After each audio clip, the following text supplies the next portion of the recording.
Good morning. This is Dylan Jovine with Behind the Markets. Happy Friday. Today's Friday, October 24th, and I am excited about the drug business.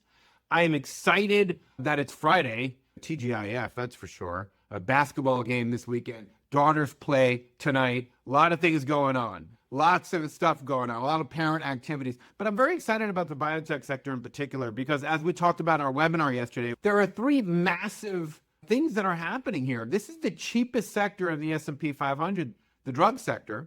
And you have a situation here where we talked about interest rates and biotech stocks. There's an inverse relationship. Interest rates go down, biotech stocks go up. So we talked about that. We also talked about the opportunity with the Trump's Rare Orphan Drug bill, basically meaning that companies that focus on rare disease drugs are going to be able to capture a lot more return on their investment. They're not going to be forced to deal with Medicare price controls, which incentivizes a lot of companies and investors to back those companies because there's theoretically much higher return. One of the things that we really haven't talked about it much, because I talk about it all the time though, is AI in biotech. And that is the final thing I wanted to say about this. And I've talked about it before. Those of you who've watched these videos before know that I've talked about it. It's not a secret. But we're watching this unfold in real time. And it's really fascinating to me, how when you think about, there are almost 10,000 diseases out there, and we only have real treatments or cures really for 5% of all the diseases that are out there. It's really shocking. That means there's a lot of work to do. And the reason we haven't only 5% so far is because it is so intense to get a drug from inception to approval. It takes about 10 years on average and costs about $3 billion. So the question always has been, how do you lower that cost? In the 90s, Wall Street was so mad at Big Pharma because they kept doing all this drug development, and it has a low success rate, that Wall Street said, get these R&D departments out of your company, shrink them basically. And that created the modern biotech industry as we know it today, because Wall Street shelved and forced these big pharma companies like Lilly and Glaxo and Merck to really shrink their R&D budgets to get higher returns on investment. And it created a lot of little independent biotech stocks. Now you're having this next massive wave with AI, where all these companies are starting to use AI to help them understand the chemistry of what works. And what's really interesting here is we talked about the Orphan Drug Act, but another very big thing that RFK's HHS and FDA is really trying to do is really encourage these companies to use AI in their clinical trial cycle, which really speeds up the drug discovery process and the drug approval process. And this was done by executive order some months back, and we talked about how that is the case, how they're now going to start accepting drugs, the FDA, that have actually used AI in their clinical trial cycle, which is a big deal. It's very important.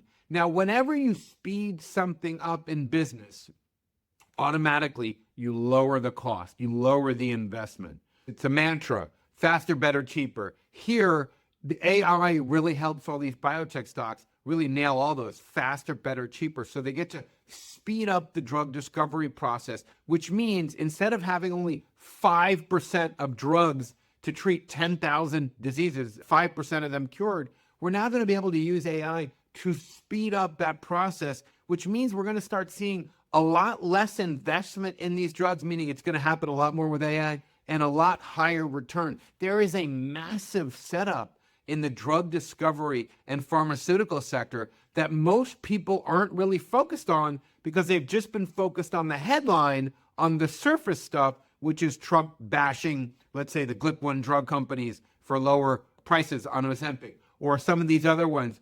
Those are drugs that have been in the game for a very long time. I'm talking about future drugs, especially rare drugs. Underneath the surface of that, there is a massive amount going on, and you're starting to see investors really pick up on that, and really, which is why money's starting to run right back into this sector. So I think there's a huge setup for opportunity in biotech. It's obvious. It's a rare kind of thing. You don't get setups like this very often in a sector. It's like a great setup. It reminds me of the setup we had for AI. And just to give you an idea of how important, basically, it's very similar actually to the setup we had in defense. What we actually said to ourselves, hey, everybody's talking about how AI is going to change the workplace. We actually asked ourselves, how is AI going to change warfare? And really, it just went crazy. You saw how insane our profits have been in the defense sector, really picking companies that are using AI to accelerate and make their weapons better. We're about to get to that point now with biotech where, it's been talked about a lot, but you can actually start to see these companies integrating this stuff into their process to make their weapons or their processes much better. And I think we're really set up for something big. I think it would have happened already a year ago, frankly. But after the president's election, it put water on the biotech sector for a little while until this started to get sorted out. Now we have a much clearer idea of which direction this is going in terms of the companies that are going to be facing the price caps versus the ones in the small biotech, especially rare diseases that really have massive upside here. Anyway, that's all I have. Have a wonderful weekend, and I will see you Monday.